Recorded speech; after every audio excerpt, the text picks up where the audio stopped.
ಇವತ್ತು ನಾವು ಕೂದಲು ಉದುರಿಕೆಯನ್ನು ತಡೆಗಟ್ಟುವುದಕ್ಕೆ, ಕಪ್ಪಾಗಿ ಹಾಗೂ ಸೋಂಪಾಗಿ ಬೆಳೆಯುವುದಕ್ಕೆ ಮನೆಯಲ್ಲೇ ಇರುವಂಥ ಪದಾರ್ಥಗಳನ್ನ ಯೂಸ್ ಮಾಡಿಕೊಂಡು ಹೇಗೆ ಹೇರ್ ಆಯಿಲ್ನ ಪ್ರಿಪೇರ್ ಮಾಡಬೇಕಂತ ತೋರಿಸ್ಕೊಡ್ತೀನಿ ಬನ್ನಿ. ಎಲ್ರಿಗೂ ನಮಸ್ಕಾರ, ವೆಲ್ಕಮ್ ಟು ಸ್ವಲ್ಪ ಎಕ್ಸ್ಟ್ರಾ. ಆಯುರ್ವೇದದ ಪ್ರಕಾರ 3 ಥರದ ಕೇಶ ದ್ರವ್ಯಗಳಿದೆ.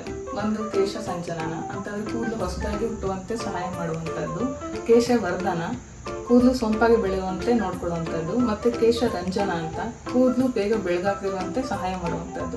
ಈ ಎಲ್ಲ ಗುಣಗಳಿರುವಂಥ ಮನೆಯಲ್ಲೇ ಸಿಗುವಂಥ ಪದಾರ್ಥಗಳನ್ನ ಯೂಸ್ ಮಾಡಿ ಇವಾಗ ಆಯಿಲ್ನ ಪ್ರಿಪೇರ್ ಮಾಡೋಣ ಬನ್ನಿ. ಇಲ್ಲಿ ನಾನು 500 ಗ್ರಾಮ್ ಅಷ್ಟು ಕೊಬ್ಬರಿ ಎಣ್ಣೆನ ತೊಗೊಂಡಿದ್ದೀನಿ.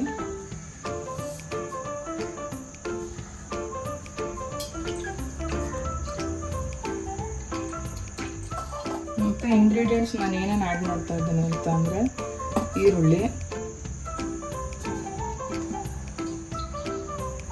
ಬಾದಾಮ್,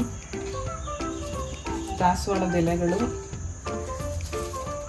ಕರಿಬೇವು ಮತ್ತು ದಾಸವಾಳದ ಹೂವು 2, ಮತ್ತು ಆಲೋವೆರಾ ಮತ್ತು ಮೆಂತ್ಯ ಹಾಕ್ತಾ ಇದೆ.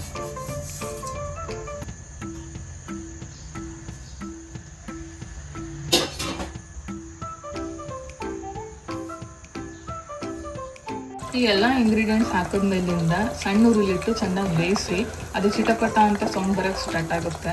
ಆ ಸೌಂಡ್ ನಿಲ್ಲವರೆಗೂ ಚೆನ್ನಾಗಿ ಬೇಯಿಸಿ, ಮಿನಿಮಮ್ ಅಂತ ಅಂದ್ರೂ ಒಂದು 20 ನಿಮಿಷದಿಂದ ಅರ್ಧ ಗಂಟೆ ನೀವು ಚೆನ್ನಾಗಿ ಬೇಯಿಸಬೇಕು. ಇದು ಆರಿದ ನಂತರ ಫಿಲ್ಟರ್ ಮಾಡಿ ಯೂಸ್ ಮಾಡ್ಬೋದು. ನೀವು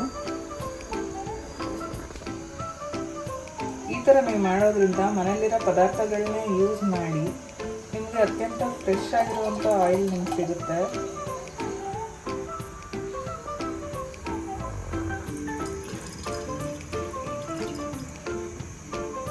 ಈ ವಿಡಿಯೋ ನಿಮ್ಗೆ ಇಷ್ಟ ಆಗಿದ್ರೆ ನಮ್ಮ ಚಾನಲ್ಗೆ ಸಬ್ಸ್ಕ್ರೈಬ್ ಮಾಡೋದನ್ನ ಮರೆಯಬೇಡಿ.